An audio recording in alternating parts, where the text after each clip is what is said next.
Hi friends, welcome to Tollyviews TV. Kiran Abbavaram, Abbavaram అని కూడా అనొచ్చు మనోడిని. ఎందుకంటే తీసింది చాలా తక్కువ సినిమాలు, అందులో ఆడినవి ఒక 3-4 సినిమాలు. ఏదో చిన్న విలేజ్ నుంచి వచ్చాడు, తనకి సినిమా ఇండస్ట్రీ అంటే చాలా ప్యాషన్ ఉంది, తన ఓన్ స్క్రిప్ట్తో తెరంగేట్రం చేశాడు. సినిమాలు కొన్ని ఆడాయి, కొన్ని ఆడలేదు, వాటితో వచ్చిన డబ్బులు ఎంతో తెలియదు. కానీ ఇక్కడ నేను కిరణ్ అబ్బవరం గారిని మెచ్చుకోవాల్సింది ఏంటంటే, ఇంత తక్కువ పీరియడ్లో మనోడు అలాంటి వాళ్ళు అవకాశాలు లేక చాలా మంది బాధపడుతున్నారు. సో నేను సినిమాలు చేసుకుంటూ వచ్చిన దాంట్లో కొంత డబ్బుతో కొత్త వాళ్ళని పెట్టి వాళ్ళ టాలెంట్‌ని కూడా తెలుగు సినిమా ఇండస్ట్రీకి అందించాలి. ప్రేక్షకులకి ఒక మంచి టాలెంటెడ్ పర్సన్స్‌ని అందించాలి అనే ఉద్దేశంతో మనోడు తన ఓన్ బ్యానర్ నుంచి, తన ఓన్ మనీ నుంచి ప్రొడ్యూసర్‌గా మారి కొత్త టాలెంట్‌ని, కొత్త యాక్టర్స్‌ని ఎంతో మందిని పరిచయం చేస్తున్నాడు. అలాంటి ప్రయత్నంలో తీసిన సినిమానే ఇది. సినిమా విషయానికొస్తే డెబ్యూటెంట్ డైరెక్టర్ ఎప్పుడూ కొంత ప్రెషర్‌గా గాని, కొంత కన్‌ఫ్యూజింగ్‌గా గాని ఉంటాడు. దానికి కిరణ్ అబ్బవరం లాంటి ప్రొడ్యూసర్ కమ్ యాక్టర్ తోడైతే కొంతవరకు క్లారిటీగా తీయొచ్చు అండ్ వర్క్ కొంచెం ఈజీ అవుతుంది. బట్ ఇక్కడ ఏంటంటే ప్రాబ్లమ్, ఈ స్క్రిప్ట్ డెవలప్మెంట్లోనే ఫస్ట్ హాఫ్లో కొంచెం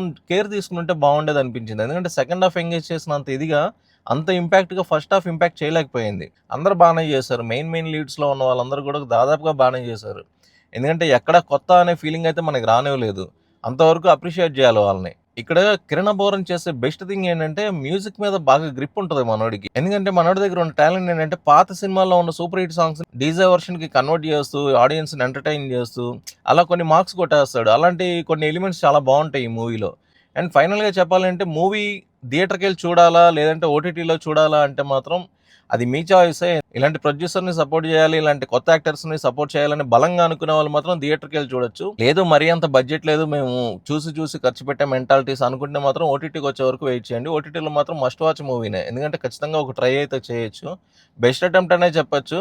ఫస్ట్ హాఫ్లో కొంచెం కేర్ తీసుకుని ఉంటే బాగుండేది అనేది నా పర్సనల్ ఒపీనియన్. ఆల్రెడీ మూవీ చూసిన వాళ్ళు ఉంటే కనుక మీ ఒపీనియన్ అంటే కమెంట్స్ రూపంలో తెలియజేయండి. వీడియో నచ్చితే లైక్ చేయండి, షేర్ చేయండి, ఛానల్ సబ్స్క్రైబ్ చేసుకోండి. Thank you. జై హింద్.